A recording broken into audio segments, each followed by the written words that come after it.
संबोधित, कहा कोरोना काल में पुलिस पर बढ़ा लोगों का विश्वास, अच्छे कार्यों की बदौलत जनता के मन में बनी बेहतर छवि। मोदी सरकार पर कांग्रेस सांसद राहुल गांधी ने साधा निशाना, बढ़ती बेरोजगारी और परीक्षाओं के परिणाम में हो रही देरी का उठाया मुद्दा, कहा भर्ती और रोजगार से जुड़ी युवाओं की समस्याओं का समाधान करे सरकार।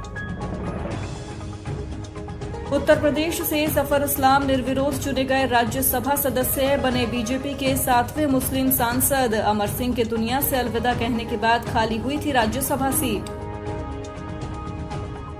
तय समय सीमा पर होगी जेईई और नीट की परीक्षा, गैर बीजेपी शासित राज्यों की याचिका सुप्रीम कोर्ट ने की खारिज। विपक्षी दलों ने की थी परीक्षा टालने की मांग। सीबीएसई ने किया ऐलान, सितंबर के आखिर में होगी कंपार्टमेंट की 10वीं और 12वीं क्लास की परीक्षा। कोरोना काल में परीक्षा केंद्रों की संख्या में की गई दुगने से ज्यादा की बढ़ोतरी। दिल्ली में आर्थिक संकट से जूझ रहे वकीलों को मिलेगी 1 करोड़ की मदद, हाईकोर्ट में वेलफेयर फंड ने दी जानकारी। कोरोना के कारण वकीलों के कामकाज पर पड़ा बुरा असर। भारतीय चुनाव आयोग का बड़ा ऐलान, कहा 29 नवंबर से पहले बिहार में करवा लिए जाएंगे विधानसभा चुनाव। देश में 65 लोकसभा और विधानसभा सीटों पर भी होंगे उपचुनाव। दशहरा, दिवाली और छठ के मौके पर रेलवे चलाएगा 120 स्पेशल ट्रेनें, तैयारियां की गई पूरी। कोरोना के कारण महाराष्ट्र और पश्चिम बंगाल ने नहीं दी ट्रेनों के लिए मंजूरी। सुंदरता और मजबूती की मिसाल होगा अयोध्या का राम मंदिर, सीमेंट पर रिसर्च कर रहे हैं आईआईटी चेन्नई के वैज्ञानिक। श्री राम जन्मभूमि तीर्थ क्षेत्र के सचिव चंपत राय ने दी जानकारी। भारत और चीन में जारी तनातनी के बीच सेना अध्यक्ष जनरल मनोज मुकुंद नरवणे ने किया लेह का दौरा, कहा तनाव अब भी बरकरार, लेकिन हमारे जवानों का मनोबल काफी ऊंचा। डोनाल्ड ट्रंप ने अपने प्रतिद्वंदी जो बिडेन पर ली चुटकी, बिडेन के मास्क पहनने के तरीके का उड़ाया मजाक। हाल ही में बिडेन ने भी ट्रंप के रैंप वॉक पर कसा था तंज।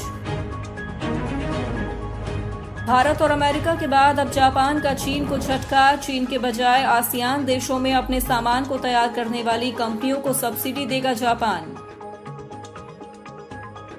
अब ताइवान के साथ बढ़ सकता है चीन का तनाव, ताइवान ने जारी किया पासपोर्ट का नया डिजाइन, कवर से हटाया रिपब्लिक ऑफ चाइना का नाम। कोरोना के बढ़ते प्रकोप के बीच आई अच्छी खबर, अक्टूबर-नवंबर तक अमेरिका तैयार कर सकता है 2 वैक्सीन। स्वास्थ्य संस्थाओं को भेजे नाम, दस्तावेजों में वैक्सीन को दिया है ए और बी का नाम। इंस्टेंट मैसेजिंग ऐप व्हाट्सएप ने लॉन्च की नई वेबसाइट, सिक्योरिटी खामियों की मिलेगी जानकारी। कंपनी ने अपनी 6 खामियों का भी किया जिक्र। ऑटो सेक्टर का हाल हुआ बेहाल, मारुति सुजुकी के एमडी ने सरकार से लगाई गुहार। जीएसटी में फिर से कटौती की भी की मांग। हफ्ते के आखिरी कारोबारी दिन शेयर बाजार हुआ धड़ाम, सेंसेक्स 634 अंक नीचे 38,357 के स्तर पर हुआ बंद। निफ्टी में 170 अंकों की गिरावट की गई दर्ज। आईपीएल शुरू होने से पहले धोनी की सीएसके को लगा एक और झटका, हरभजन सिंह भी नहीं खेलेंगे आईपीएल। भज्जी ने निजी कारणों के चलते खेल से वापस लिया नाम, रैना भी लौट चुके हैं भारत। यूएस ओपन में खत्म हुआ भारतीय खिलाड़ी सुमित नागल का सफर, दूसरे दौर में हारकर टूर्नामेंट से हुए बाहर। ऑस्ट्रिया के डोमिनिक थीम ने दी शिकस्त।